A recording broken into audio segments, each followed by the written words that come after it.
Ceci est un livre audio autogénéré par Google. À Louis.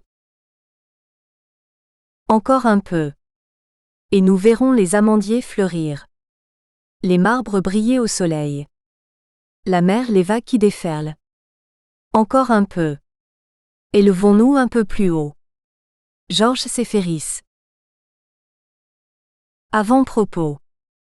Le 26 mars 2007, Mikis Theodorakis recevait les insignes de commandeur dans l'ordre de la Légion d'honneur à l'ambassade de France à Athènes.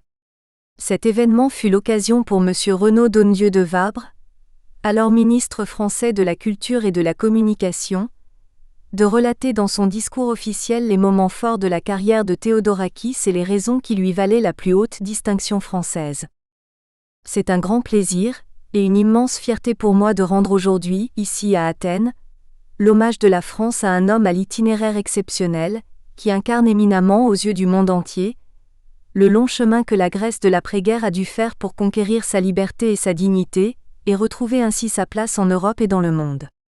Alors que la junte des colonels plonge la Grèce dans la dictature et la terreur, vos chansons sont interdites et vous êtes arrêtés, emprisonnés, maltraités, ce qui suscite l'indignation internationale. C'est finalement la France qui a le privilège de vous accueillir pour un exil libérateur, pendant lequel vous poursuivez votre combat contre la junte. À votre retour, la Grèce vous fait un triomphe, celui qu'elle doit à son héros national. Depuis, aux yeux de vos compatriotes et du monde entier, vous incarnez l'esprit grec, une idée forte de l'indépendance, un refus de l'affadissement des valeurs, de l'aliénation des êtres, de l'appauvrissement des rêves. Vos chansons sont devenues des hymnes pour tous les amoureux de la liberté. Vos créations musicales ont en effet toujours porté votre combat. 13 ans plus tôt, également par un mois de mars, Mélina Mercouri était enterrée en Grèce avec les honneurs de Premier ministre. La cérémonie de ses funérailles fut retransmise en direct à la télévision. Les drapeaux grecs furent baissés et toutes les écoles du pays fermées pour l'occasion. Les gens assistant à la cérémonie criaient « Immortel » et tenaient des photos de la star en retenant leurs larmes. Mais l'annonce de la mort de la célèbre artiste et politicienne grecque provoqua une onde de choc bien au-delà de la Grèce. Les médias du monde entier saisirent l'occasion pour lui rendre hommage. Soulignant le militantisme de Mercouri face à la dictature des colonels 1967 à 1974, Odile Tremblay du Devoir a alors décrit l'artiste comme une femme debout, avec une voix pour s'en servir. Mis au courant de la triste nouvelle, Jack Lang, ancien ministre socialiste français de la Culture, déclara pour sa part que Mélina Mercouri était la lumière de la Grèce. Rayonnante et chaleureuse, elle incarnait avec éclat l'idéal grec de liberté et de beauté. Des propos similaires où le nom de Mercouri est associé et confondu avec celui de la Grèce parsèment la plupart des articles et communiqués de l'annonce de sa mort, qu'ils soient de sources grecques, françaises, américaines ou canadiennes. Ces deux exemples apparaissent révélateurs de la place qu'occupent ces artistes dans l'imaginaire collectif, tant en Grèce qu'à l'international. D'une part, Theodorakis est décrit comme l'homme ayant permis à la Grèce de conquérir sa liberté avec fougue et sans jamais baisser les bras. D'autre part, Mercouri est présenté comme l'emblème de la Grèce, adoré de son vivant et transformé en légende après sa mort. Dans les deux cas, les hommages soulignent en particulier leur lutte contre la dictature militaire qui ébranla la Grèce de 1967 à 1974. À 13 ans d'intervalle, ces louanges sont faites de descriptions similaires. Dans les deux exemples, Theodorakis et Mercouri sont considérés comme l'incarnation même de l'esprit grec. Ce constat n'est pas sans poser son lot de questions. Pourquoi ces deux artistes ont-ils été consacrés à travers le monde comme des figures de proue de la Grèce? B. Comment ont-ils réussi à marquer à ce point l'imaginaire collectif? C. Pourquoi est-ce de leur prise de position durant la dictature dont on se souvient le plus? En revisitant l'histoire contemporaine grecque, avec une attention particulière portée à la période charnière de la dictature des colonels, 1967 à 1974, c'est au récit de la situation en Grèce, de la vie et du rôle de ces deux artistes consacrés en véritables héros auxquels les pages qui suivent souhaitent se pencher. Devenir un héros. Depuis l'Antiquité où le héros était le nom donné par les Grecs aux grands hommes divinisés, les époques et les contextes à travers le monde ont vu naître une multitude de personnages légendaires. Pourtant simples hommes et femmes faits de chair et de sang, ces derniers ont été tour à tour élevés au-dessus de leurs semblables et considérés comme des êtres à part. Comment cela a-t-il pu se faire? Du saint comme figure de l'excellence aux héros sportifs contemporains, en passant par les héros nationaux et les héros du quotidien, pompiers, policiers, etc. Il semble que chaque culture ait eu besoin à un moment ou un autre de son histoire de se tourner vers certains hommes ou femmes. À y regarder de plus près, c'est tout un champ de valeurs et de modèles identificatoires importants pour une collectivité que semblent nous révéler certains individus érigés ainsi en modèles.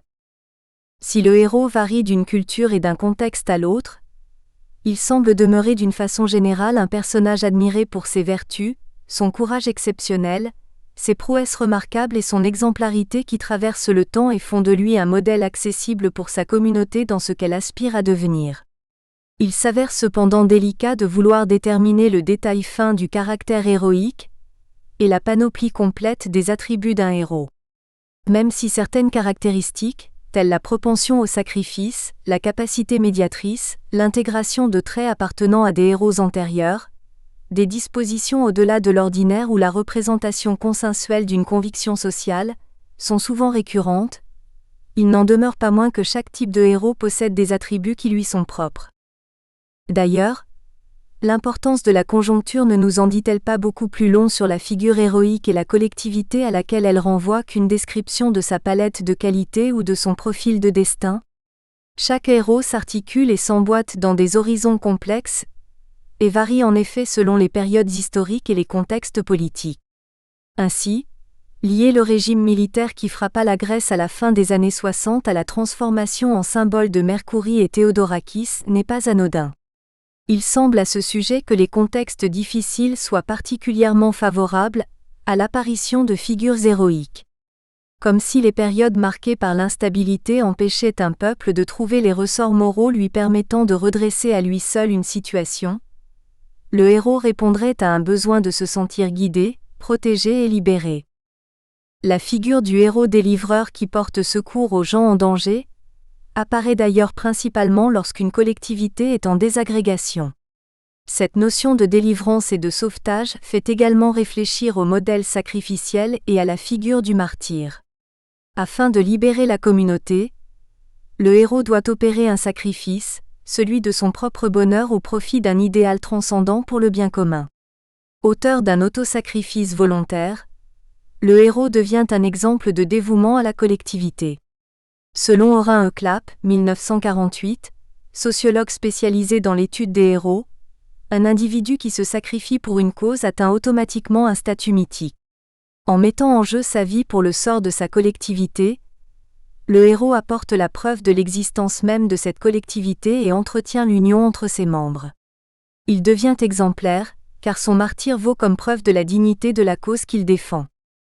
Héros et mémoire. Si les périodes charnières telles les situations de crise faites d'embûches semblent être caractéristiques de l'apparition de héros, Mélina Mercouri et Mikis Theodorakis n'échappent pas à cette règle. C'est durant la dictature des colonels, 1967 à 1974, que les deux artistes deviennent des résistants. Cette résistance venant nourrir les espérances des Grecs dans un moment de crise où ils avaient particulièrement besoin de boussole. C'est effectivement au moment où ils font le choix de se sacrifier au nom de leur communauté que s'opère un changement dans leur statut. Au-delà de ce sacrifice, les deux artistes grecs se sont taillés au fil du temps une place de choix dans le cœur des Grecs et du monde entier pour d'autres raisons. La dernière partie de ce livre se penchera d'ailleurs spécifiquement sur les personnages de Mercouri et Théodorakis, afin de comprendre comment ils ont incarné et incarnent toujours, chacun à leur manière, des emblèmes grecs. Cette incarnation serait liée à l'expression d'un certain idéal, qui passerait à la fois par un rappel du passé et une projection collective. Figure familière au sein de laquelle se réfugie la communauté, le héros est aussi l'instigateur d'une vie meilleure et plus juste. Au cœur de l'héroïcité de certaines personnalités, se cachent ainsi des liens profonds avec la mémoire. Le héros évoque en effet à la fois les rétrospections collectives et le potentiel émancipatoire de sa communauté. Tantôt icône rassurante, tantôt véhicule d'aspiration collective, Mercouri et Théodorakis auraient ainsi atteint leur statut héroïque en cristallisant des valeurs et attributs grecs, tout en symbolisant les espoirs et les attentes de leurs compatriotes. Ils ont représenté à la fois un passé grec qu'il est important de perpétuer pour maintenir la communauté dans le temps, tout en encourageant certains changements qui semblaient nécessaires afin de construire un avenir meilleur et plein de promesses.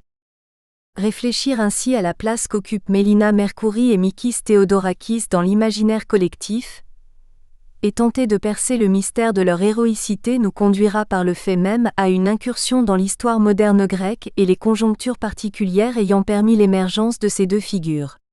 Si un héros n'est jamais simplement donné par l'histoire et qu'il est construit, à la fois socialement et culturellement, les circonstances qui le produisent nous en disent long autant sur lui-même que sur la communauté à laquelle il renvoie. Plusieurs problématiques mémorielles sont à ce sujet à souligner durant la période couvrant la guerre d'indépendance contre l'Empire ottoman, 1821 à 1829, à la dictature des colonels, 1967 à 1974. Cet examen historique, tout comme l'étude biographique et analytique qui s'ensuit des deux figures, vise ainsi à mieux comprendre l'entrelacement profond des vies de Mélina Mercouri et Mikis Théodorakis avec la destinée de leur pays, faisant d'eux les derniers héros grecs. Chapitre 1 Blessures, omissions et nostalgie. Une lecture mémorielle de l'histoire contemporaine grecque. Depuis l'Antiquité jusqu'à l'ère moderne, la Grèce a connu bon nombre de bouleversements. De l'époque mycénienne, rendue légendaire grâce à la mythique guerre de Troie narrée par Homère, à l'époque helléniste marquée par l'empreinte d'Alexandre le Grand, en passant par le siècle de Périclès couvrant l'apogée de la cité d'Athènes et de la culture classique, l'histoire de la Grèce antique regorge de découvertes, d'institutions et de batailles célèbres. Sans nier l'importance de cette période cruciale de l'histoire qui constitue l'objet d'études privilégiées des hellénistes, ce chapitre souhaite plutôt s'attacher à des préoccupations historiques plus contemporaines. Par rapport aux innombrables travaux sur la Grèce antique dans plusieurs domaines, archéologie, littérature, histoire, beaux-arts, etc., les recherches ayant trait à l'époque moderne demeurent plus restreintes. Perçue comme le berceau de la démocratie, des sciences et de la philosophie, la Grèce demeure un pays moderne relativement peu connu et à propos duquel bien des lieux communs et des clichés persistent. Pourtant, la période qui s'étend de la guerre d'indépendance contre l'Empire ottoman, 1821 à 1829, jusqu'à la dictature des colonels, 1967 à 1974, est lourde de conséquences sur la vie actuelle des Grecs. Les pages qui suivent se proposent non pas d'établir une vraie et légitime histoire de la Grèce, celle-ci de toute façon illusoire, mais plutôt une lecture de certains événements, lecture qui a bien sûr bénéficié de l'héritage d'autres chercheurs dont l'interprétation ne pouvait être purement objective. Ainsi, procédant par ordre chronologique, ce chapitre tentera de relire l'histoire moderne grecque composée de nostalgie et d'honneur, de déni et de faits occultés, de blessures et de cicatrices. 6 périodes phares ont retenu notre attention. La création de la Grèce moderne, la grande idée à la grande catastrophe, 1922, la dictature Métaxa, 1936 à 1941, la triple occupation durant la Seconde Guerre mondiale, la libération de 1944 et la guerre civile, 1946 à 1949. 1.1 L'invention de la Grèce moderne. 1.1.1 Une continuité culturelle. Malgré le brassage des peuples au fil des siècles, la civilisation grecque antique puis byzantine s'est transmise aux populations s'installant sur le territoire hellénique. Les coutumes, le folklore, le comportement politique, tout comme la vocation intellectuelle et commerciale des Grecs, traversèrent les époques. La communauté grecque était animée par un sentiment d'appartenance à un groupe distinct et la conscience de faire partie d'une élite plus cultivée.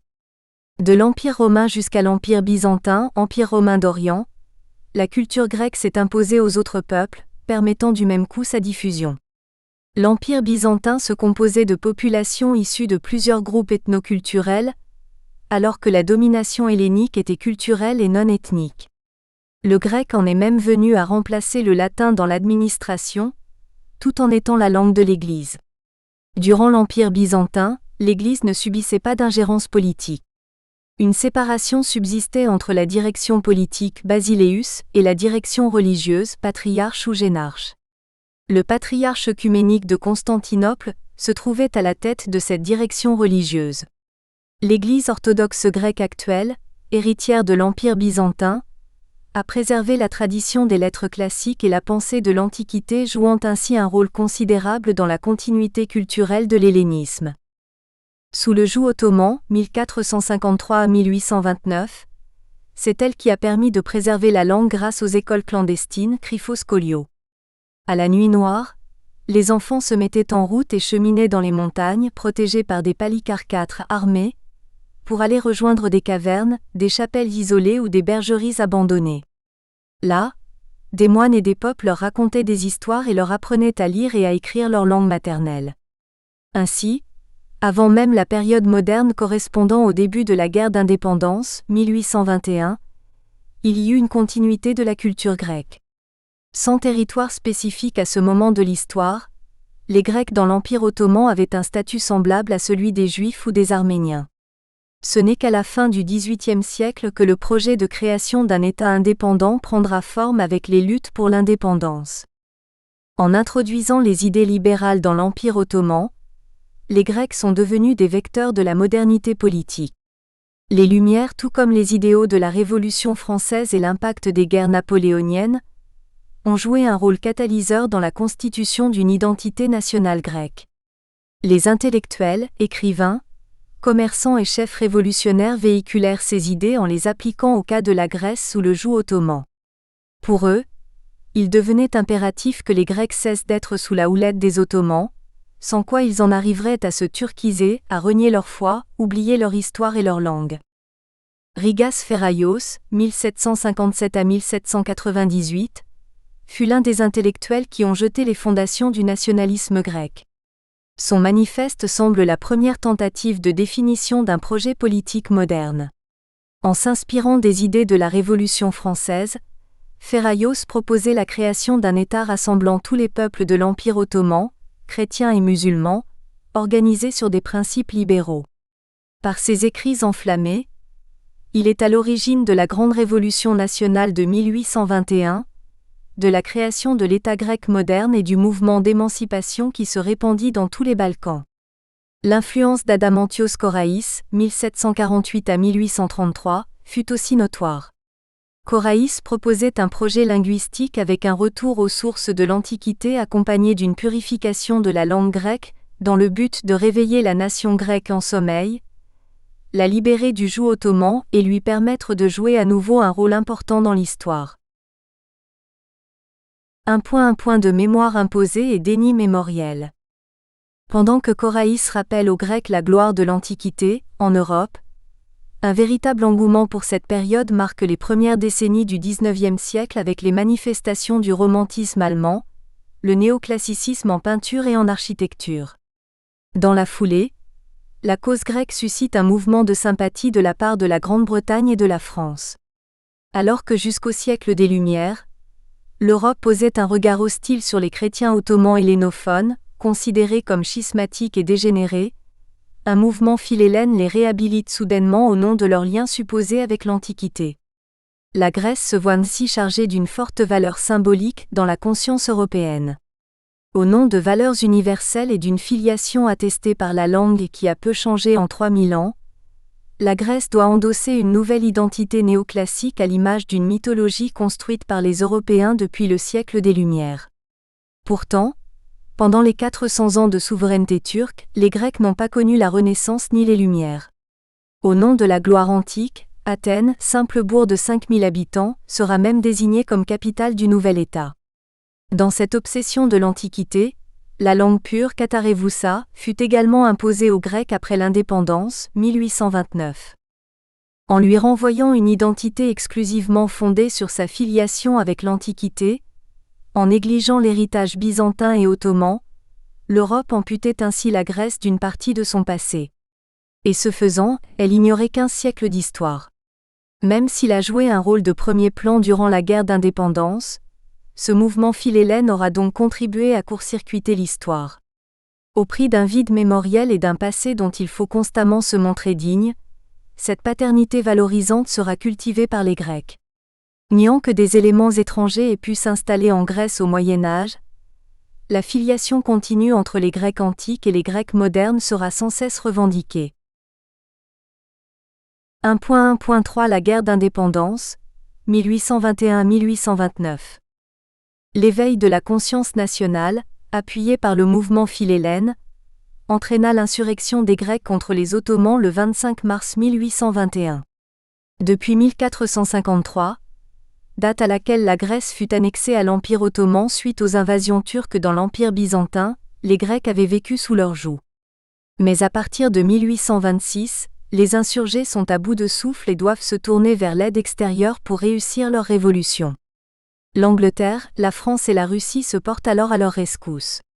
Ce n'est cependant pas en simple bons samaritains que les trois grandes puissances décident de participer au conflit. Illustré par cet extrait du roman La citadelle de la mémoire d'Arif Akinos, leur intervention avait été soigneusement préparée, bien avant que les Grecs n'entrent en guerre contre les Turcs. Il n'y avait qu'une seule solution, soulignaient les ambassadeurs.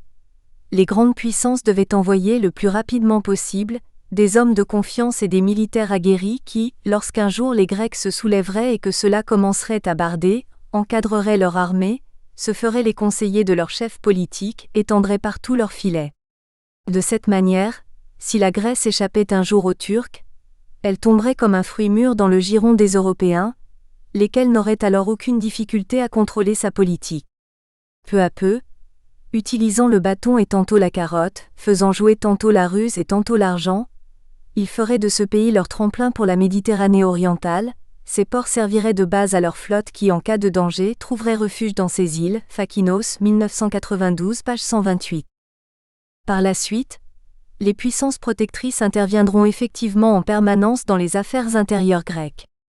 En juillet 1827, elles concluent une triple alliance destinée à reconnaître l'autonomie grecque sous la souveraineté du sultan et l'armistice immédiat. Puis, la Turquie est vaincue et forcée de reconnaître l'autonomie de la Grèce par le traité d'Andrinople en 1829. Les puissances créeront ensuite une Grèce indépendante, délimiteront les frontières du nouvel État, choisiront son souverain et définiront la forme de gouvernement. La Grèce, qui n'a pas de tradition monarchique, se voit alors imposer par l'Angleterre le roi Othon Ier, prince de Bavière. Même si Othon est destitué et doit quitter la Grèce suite à des attentats et des mutineries de garnison, la greffe monarchique se poursuivra avec Georges Ier du Danemark, roi des Hellènes, qui lui succédera. Ainsi était créé le royaume de Grèce, premier État indépendant de l'Empire ottoman. Il englobait une partie limitée du territoire 5 composé du Péloponnèse, de la Grèce centrale, des Cyclades et des Sporades. La Grèce représentait alors un îlot d'Occident à l'intérieur de l'Orient. 1.1.4 Une réécriture de l'histoire. Alors que le mouvement philhellène avait inventé une Grèce moderne fondée sur sa filiation avec l'Antiquité en occultant le schisme byzantin, à la fin du XIXe siècle, un historien remettra cette période à l'honneur. Entreprenant la révision de l'idéologie nationale en faisant la synthèse de la tradition et de la modernité, Constantin Paparrigopoulos, 1815 à 1891, réécrivit l'histoire de la nation grecque depuis l'Antiquité jusqu'à ses jours. Son ouvrage, publié entre 1865 et 1872, se teinte d'une attitude positive envers l'Antiquité tout en réhabilitant l'Empire byzantin et en insistant sur la résistance des Grecs face à l'Empire ottoman. Paparrigopoulos y souligne la continuité culturelle, mais aussi politique. Sa vision favorise l'idée d'une nation grecque diachronique, dont la nature était semblable à celle des nations modernes de l'Europe occidentale. Paparrigopoulos a pris soin de ne pas adopter de critères de race dans sa définition de la nation grecque, qu'il n'assimile pas à une communauté de sang. Il la décrit plutôt comme un ensemble politique basé sur une culture et une expérience historique commune. Prévelakis, 1997, page 37. La ruse de Paparrigopoulos est de ne pas avoir défini une aire géographique en particulier afin de pouvoir revendiquer des territoires. Dans son Histoire de la nation grecque, Paparrigopoulos distingue les Grecs des autres membres de la communauté Roum VI et les présente en querelle permanente avec les Turcs de l'Empire ottoman, préparant ainsi la voie pour la mise en place de la grande idée. 1.2 La nostalgie des patries perdues. 1.2.1 La grande idée. Au début du XXe siècle et jusqu'en 1922, la Grèce vit dans l'alternance de deux régimes politiques. L'opposition entre les royalistes germanophiles et les républicains s'était d'ailleurs vue donner le nom d'ethnikos dikasmos, schisme national. Les deux camps partageaient toutefois le rêve commun de la grande idée. Le roi Constantin et le premier ministre grec, Elefthérios Venizelos, souhaitaient en effet tous les deux regrouper dans l'État grec les terres de l'hellénisme antique et byzantin. Né de la société secrète Philiki Eteria, société amicale, créée en 1814 à Odessa et qui a préparé la guerre d'indépendance grecque, la grande idée fait son entrée officielle sur la scène politique en 1844 à l'occasion du célèbre discours du premier ministre de l'époque, Ioannis Kolétis. Suite à la guerre d'indépendance, la conférence de Londres de 1830 avait fixé les frontières de la Grèce au Péloponnèse, à une partie de la Roumélie et à quelques îles. Figure 1. L'expansion territoriale de la Grèce, 1832 à 1947. Carte adaptée par Nathalie Katinakis à partir de http://wapedia.mobi/fr/grande-baïdé, source. Le nouveau royaume grec ne comprenait alors que le cinquième des Grecs de l'Empire ottoman. Des 3 millions d'individus considérés comme grecs, seulement 700 000 se retrouvaient au sein du nouvel État. Cette situation inspira à Kolétis le projet d'unir tous les Grecs dans un seul État-nation, avec pour capitale Constantinople. La reconquête de cette métropole, prise par les Ottomans en 1453, correspondait aussi à une envie de vengeance. Alors qu'elle était la capitale religieuse de l'orthodoxie et la capitale politique de l'Empire byzantin, sa prise coïncida à l'assujettissement des Grecs et à la fin de la Grèce. Reconquérir Constantinople signifiait donc rendre Sainte-Sophie à l'orthodoxie. En faisant référence à la gloire immortelle d'Athènes, Kolétis s'assurait bien de revendiquer l'héritage antique grec si important aux yeux des philhellènes d'Europe occidentale. De la sorte, son projet pouvait obtenir une large approbation. Les notions d'origine, de retour aux sources, mais aussi de prédestination et d'influence universelle feront de la grande idée une mission nécessaire. Malgré l'enthousiasme provoqué par le discours de Kolétis, divers désaccords politiques et conflits, dont la guerre de Crimée en 1854, mettront un frein à la grande idée. Pourtant, le rêve commencera à se réaliser quelques années plus tard. L'Angleterre cédera les îles Ioniennes à la Grèce en 1864, avant que la Thessalie et Arta soient annexées au territoire en 1881, suite au Congrès de Berlin. Les guerres balkaniques de 1912 à 1913 entraînent également une extension territoriale.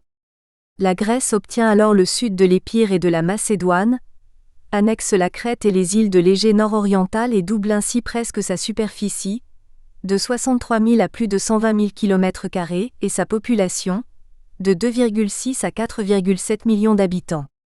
Suite au traité de Sèvres d'août 1920, la Grèce obtient également toute la Thrace, à l'exception de la région de Constantinople, les îles d'Imbro et de Ténédo ainsi que le département de Smyrne. En 10 ans, la Grèce avait ainsi considérablement élargi son territoire. Son rêve expansionniste allait cependant tourner au cauchemar avec la tragédie de Smyrne. 1.2.2 La grande catastrophe. Les Turcs, avec à leur tête le leader énergique Mustafa Kemal, dit Atatürk, ne restèrent pas indifférents face à une reconquête qui menaçait leur existence. En moins de 3 ans, Kemal et son armée renversent la situation à leur profit en soulevant les territoires occupés.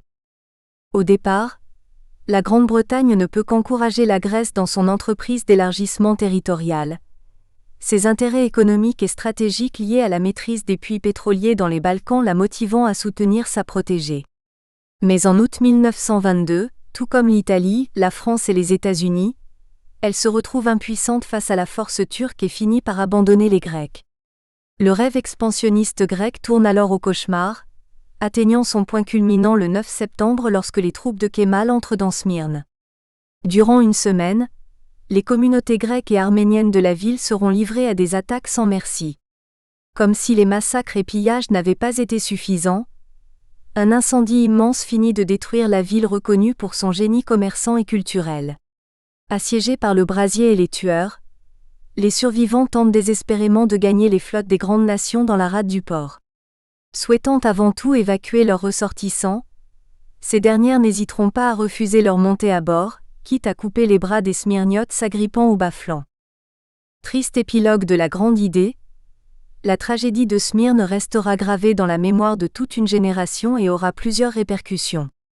Le traité de Lausanne du 24 juillet 1923 obligea la Grèce à renoncer à Smyrne, décréta un vaste échange de population entre la Grèce et la Turquie reposant sur le critère de la religion et confirma le tracé des frontières entre les deux pays. 1 500 000 chrétiens orthodoxes durent ainsi quitter la Turquie pendant que près de 500 000 musulmans de Grèce la regagnèrent. Devant accueillir des réfugiés qui étaient pour la plupart sans ressources, la Grèce passa de 4,7 millions d'habitants à plus de 6 millions. S'implantant en marge des villes et des ports, les réfugiés deviennent le nouveau sous-prolétariat, sans logement et sans travail. Mais ces réfugiés n'attirent pas que des problèmes de surpopulation. Les Grecs des grandes métropoles de la Méditerranée orientale amènent une ambiance cosmopolite à Athènes. En plus d'engendrer une nouvelle élite intellectuelle, ils apportent aussi un nouveau style musical qui donnera naissance aux rébéticos. Avec leur culture et leur savoir-faire, les Grecs d'Asie mineure ont énormément contribué à l'évolution de la culture grecque du XXe siècle. 1.3 ME accent aigu TAXAS, ou la dictature oubliée. Après une période très agitée sur le plan politique et économique, la Grèce devient un État totalitaire pro-nazi avec la dictature de Métaxa en 1936. Monarchiste fervent, Ioannis Métaxa, 1871 à 1941, avait servi durant la guerre gréco-turque de 1897 et les guerres balkaniques de 1912 à 1913. Alors que la Grèce avait rejoint les Alliés en 1917, il s'était exilé avec Constantin Ier. Au retour de la monarchie en Grèce, le roi George II, fils de Constantin, le nomme Premier ministre en mars 1936. Suite à l'agitation sociale et voyant que le Parti communiste KKE gagne du terrain, Métaxa suspend le Parlement. C'est le début du régime du 4 août. En écho au Troisième Reich, Métaxa proclame la troisième civilisation hellénique. Un État policier est créé. Le dictateur interdit tous les partis politiques, instaure la censure, déclare les grèves illégales et arrête tous les opposants. En tout, près de 15 000 personnes furent arrêtées et torturées pendant son régime. La répression était justifiée au nom d'une présumée menace communiste. Le Parti communiste, KKE, dut entrer dans la clandestinité. La musique rébético fut censurée tout comme l'œuvre du célèbre poète Yannis Ritsos, qui fut brûlée publiquement devant le temple de Zeus. Les autodafés de livres sont alors monnaie courante sur les places des villes et villages. Les œuvres d'Anatole France, Freud, Dostoïevski et bien d'autres furent brûlées. Le théâtre classique grec fut aussi censuré. En s'inspirant des régimes dictatoriaux de l'époque, Métaxa adopta des usages militaires comme le salut romain, les jeunesses fascistes, jeunesse Métaxa et un service de sécurité cruel. Il se distingua cependant de ces régimes en n'ayant pas à sa disposition un parti majeur comme le Parti national-socialiste allemand. Les jeunesses Métaxa n'étaient pas calquées sur le modèle des jeunesses hitlériennes. Le dictateur voulait défendre certains grands idéaux nationaux, comme les valeurs païennes de la Grèce ancienne et les valeurs chrétiennes de l'Empire byzantin. Sa propagande le présentait comme le père de la nation et il adopta le titre d'archigos, chef en grec, tout en se faisant appeler premier paysan et premier ouvrier. Même si Métaxa cherche à améliorer les conditions de travail, il n'obtient que peu de soutien populaire jusqu'à ce qu'il refuse la requête de Mussolini d'autoriser le libre passage des troupes italiennes sur le territoire grec. Avec le jour de l'indépendance, le jour du non demeure, depuis lors, l'une des deux fêtes nationales grecques.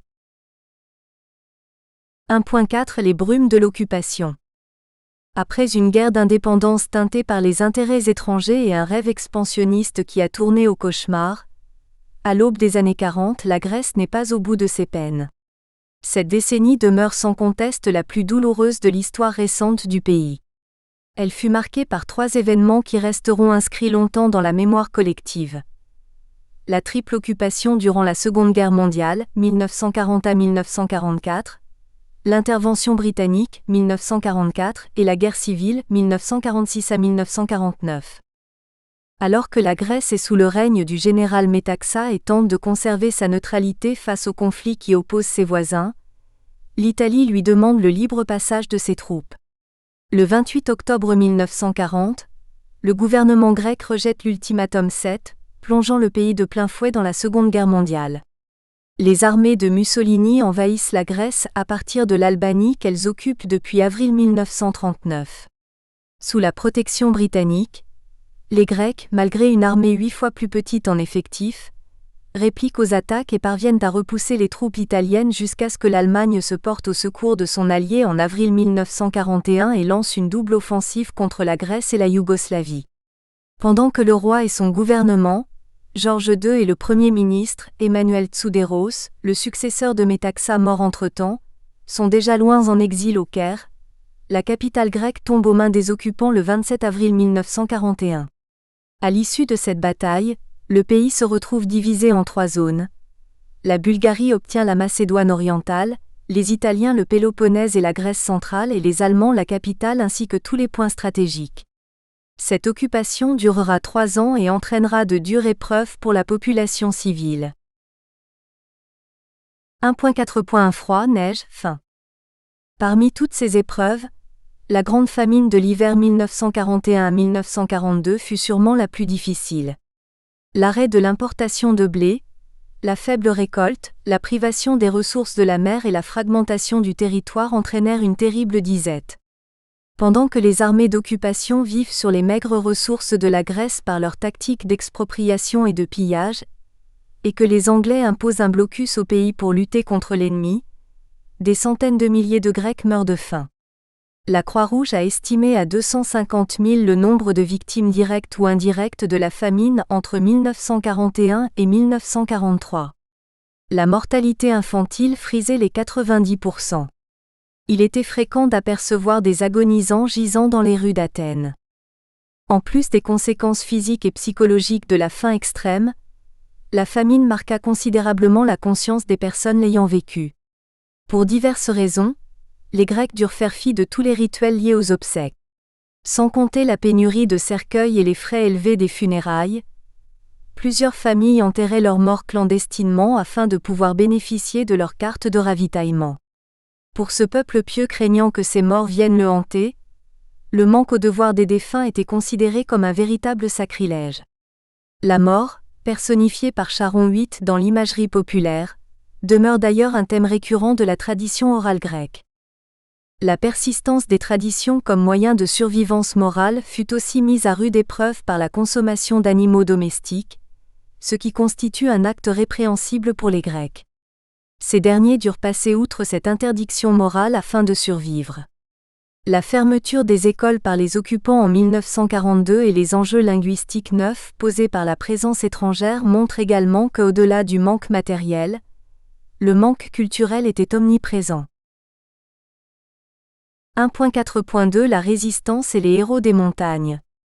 Très tôt, des mouvements de résistance contre l'occupant se forment et des gestes de protestation se multiplient. Nous pensons notamment à Manolis Glezos et Apostolos Santas, qui arrachèrent le drapeau nazi qui flottait sur l'Acropole le 31 mai 1941. Ce geste symbolique invitant à la résistance contre les forces d'occupation transforma les 2 jeunes hommes en héros. Sur une initiative du Parti communiste, KKE, le Front de libération nationale EAM-10 est créé le 27 septembre 1941. Il regroupe les principaux réseaux de résistance, dont l'EPON, Front national de libération de la jeunesse, qui joua un rôle important dans l'organisation de la jeunesse. Le programme de large ouverture politique de l'EAM vise à libérer le territoire, assurer l'indépendance du pays et élire une constitution chargée de fixer le régime futur. Très tôt, les paysans, les ouvriers comme les étudiants ou les cadres rescapés des prisons de Métaxa rejoignent massivement l'organisation clandestine en participant à des grèves, des manifestations et des attentats contre les occupants. L'EAM réussit ainsi à canaliser le vif sentiment anti-axe de la population et à abolir la plupart des anciens clivages politiques afin de rapprocher les rivaux d'autrefois. Même si la résistance fut largement associée aux communistes, plusieurs opposants à cette idéologie se rallièrent en effet au mouvement 11. Au début, tous les efforts de la résistance visaient une réforme du parti qui se retrouvait dans un état fragile suite à 5 années de répression sous le régime Metaxa.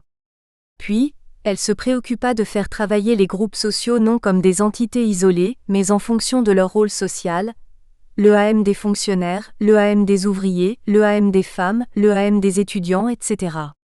Dès la fin de 1943, la résistance réussit à créer un État libre. Les Italiens et les Allemands durent se replier le long de l'axe Athènes-Thessalonique, ou se terrer dans les villes. Le major Christopher Woodhouse, célèbre agent de l'intelligence service et chef adjoint de la mission britannique, reconnaîtra plus tard les accomplissements de la résistance que ses chefs ont voulu convertir en faillite. Ayant été parachutés dans le dessein de la diviser et de préparer le terrain aux ambitions churchilliennes, ils devaient infiltrer le réseau pour y semer la zizanie. Dans son célèbre ouvrage Apple of Discord, 1948, il raconte comment une Grèce nouvelle a vu le jour dans la clandestinité. Ayant acquis le contrôle de presque tout le territoire à l'exception des principales voies de communication utilisées par les Allemands, l'EAM a donné au pays des choses qu'il n'avait jamais connues auparavant. Les avantages de la civilisation et de la culture s'infiltraient dans les montagnes pour la première fois. Écoles, administration locale, tribunaux et offices publics que la guerre avait interrompus étaient remis en service. Des théâtres, des usines, des assemblées parlementaires y fonctionnaient pour la première fois. Une vie communautaire s'organisait à la place de l'individualisme traditionnel du paysan grec. Woodhouse cité dans Piera, 1977, pages 33 à 34.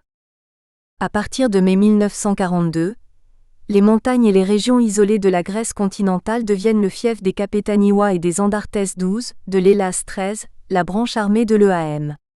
L'un de ses membres fondateurs, Haris Velouchiotis, à la barbe aussi noire que son bonnet, Arvanitis 2004, page 51, était à la tête de la plus connue des bandes d'Andartes. Comme d'autres partisans qui parcouraient le pays et rassemblaient les villageois sur les places de village, Haris encourageait la fierté des Andartes en prônant qu'ils étaient les fidèles protagonistes des luttes nationales de la Grèce, et de la même lignée que les héros de l'indépendance de 1821. Malgré le discrédit jeté sur eux par les brigands, qui préfèrent voler le bétail et terroriser les éleveurs plutôt que d'attaquer l'ennemi, les glorieux partisans des montagnes obtiennent le soutien des paysans qui les ravitaillent. Les Andartes sont restés dans l'imaginaire grec l'incarnation de la vaillance, de l'insoumission et de l'esprit de résistance, tel le Palikar, cet homme valeureux doué d'un sens aigu de l'honneur. Leurs opposés, les Kitès, membres des groupes armés au service des partis collaborateurs de l'occupant allemand, ont une réputation de voyous. Plus tard, le conflit sanglant de la guerre civile opposera les deux mêmes armées, les partisans et les anciens collaborateurs. 1.4.3 L'horreur à son comble. Mais les diverses réalisations et affronts de la résistance ne furent pas tolérés bien longtemps par les forces de l'occupation qui ne tardèrent pas à se venger. Les instructions du Führer adressées à ses troupes des Balkans en date du 16 novembre 1942 seront annonciatrices des atrocités qui suivront durant les 2 années à venir. Si ce combat n'est pas mené avec les moyens les plus brutaux, d'ici quelque temps les forces dont nous disposons ne seront plus suffisantes pour maîtriser cette peste. C'est pourquoi la troupe a le droit et le devoir d'utiliser dans ce combat tous les moyens, sans aucune exception, même contre les femmes et les enfants, si cela conduit au succès. Les scrupules, quels qu'ils soient, sont un crime envers la nation allemande. Propos d'Hitler cités dans Piera 1977, page 34. Ce sera l'époque des villages martyrs avec les femmes éventrées, les enfants égorgés et les pendus sur toutes les places qui serviront à venger les humiliations de l'armée allemande face aux maquis. À Athènes, au siège de la Gestapo, les sous-sols de la rue Merlin sont le théâtre de tortures de tout genre, pendant que des otages sont fusillés au champ de tir de Kaysariani et que les quartiers rouges comme Kokkinia se voient imposer un blocus, les fameuses blokas. Les derniers mois avant la libération sont un cauchemar permanent pour les Athéniens. Dans les quartiers ciblés, les hommes sont tirés de leur sommeil par des porte-voix qui leur ordonnent de se rendre immédiatement sur la place centrale. Là, Des indicateurs cagoulés désignent les sympathisants de l'EAM qui seront exécutés collectivement ou bien déportés dans des camps de concentration. D'autres seront pendus aux acacias bordant les rues du centre-ville. La présence de l'occupation entraîne aussi une résignation chez la population grecque. Dans les rues d'Athènes, plus personne ne prend la peine de remonter les horloges qui se sont arrêtées. Nous espérons que vous avez apprécié cet aperçu. Pour continuer à écouter ce livre audio sur Google Play Livres, utilisez le lien dans la description de la vidéo.